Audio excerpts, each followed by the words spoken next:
On-site Dita went from beating murder charges to signing $1 million deal with Cash Money Records.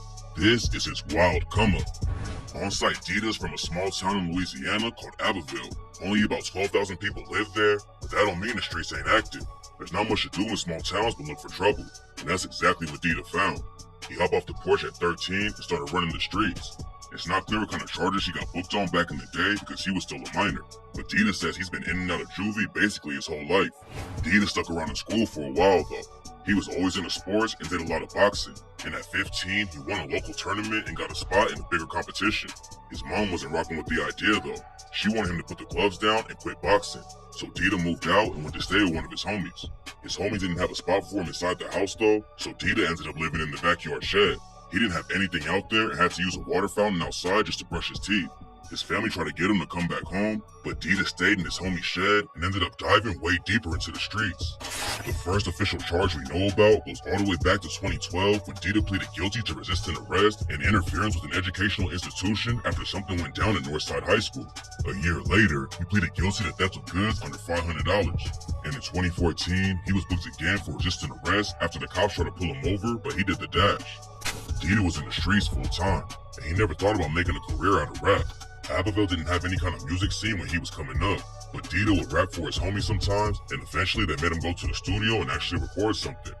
He dropped his first track, Fuck It, and the video hit over 30K views in 2 weeks. Popping off like that ain't easy for an underground artist in the middle of nowhere, and it was clear from the jump that Dita had what it took to make it out of the city.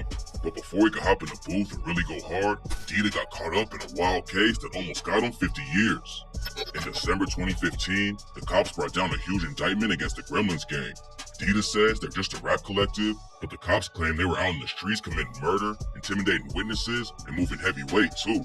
Dita told DJ Smalls Eyes about the crazy day when everything went down. Dita said he got a call that day and someone said his cousin had been shot. Dita didn't know what the situation was, but then the cousin who got shot called him and said he was all good. They got off the phone, and when Dita tried to call him back, his aunt picked up and said that his cousin had just been booked on racketeering charges. Dita didn't even know what racketeering charges were back then, so he was even more shocked when another aunt called him and said they booked his mom for it too. The cops arrested 10 alleged Gremlin affiliates that day, but Dita did the race and took off running. He spent 90 days on the run, and there were 17 people listed in the indictment. But Dita is the only one who got called out to have a gunfight with the police captain. One of the wildest parts of the story is when a police captain named Higgins made a video and called Dita out by name.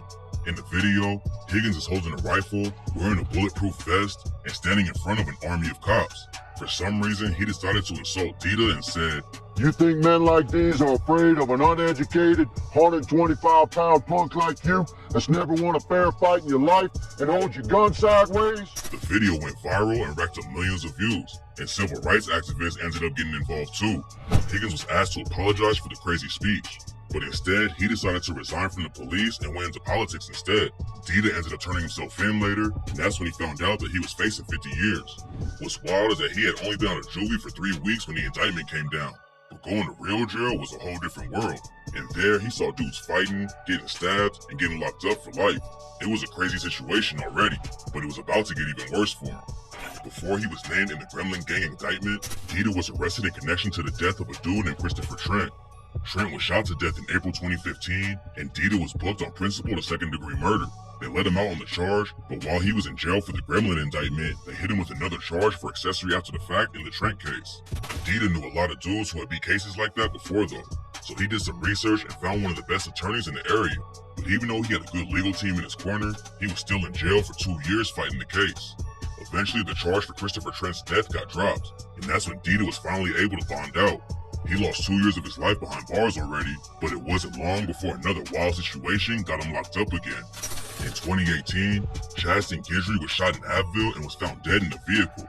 According to reports, he was shooting dice with some people when an argument broke out. We don't know who escalated the situation first, but at some point, one of them upped a strap and killed Guidry.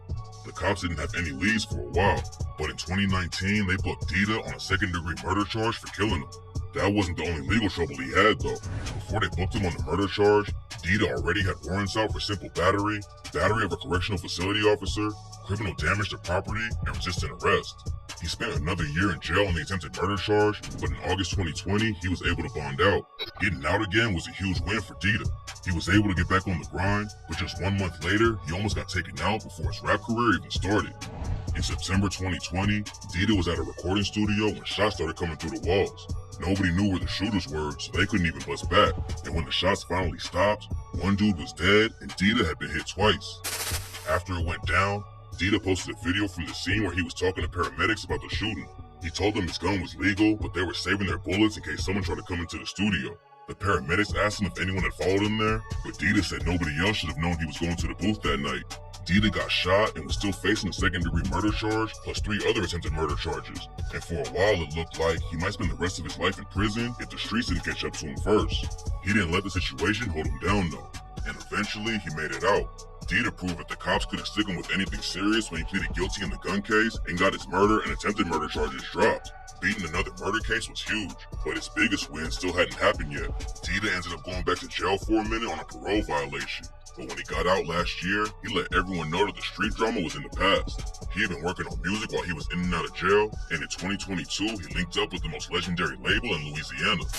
Dida had been working with a producer named Sinister for years.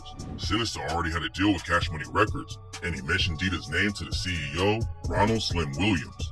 Dudes like Slim hear about new rappers all the time, but when he heard Dida, he knew the potential right from the jump. Since Dida had been fighting cases for so long, he never really had the chance to grow his career or build a fan base. But that obviously wasn't an issue for Slim. In just a couple of months after he got out of jail for the last time, Dida signed a $1 million deal with Cash Money Records. A lot of people didn't understand why Slim would take a chance on a dude like him, but Dida's already proven the haters wrong and racking up hundreds of thousands of views. Right now he's working on his debut project, and there's no telling how far he'll go in the industry. Dida has one of the craziest come-ups out of anyone in the game, and hopefully all the street drama's behind him for good. If he keeps going hard in the booth, he could blow up for real. But if he fumbles the bag and goes back to the streets, it'll probably only be a matter of time before the cops are right back on him. He already beat 2 murder charges, but Dida definitely doesn't want to end up in a situation like that again.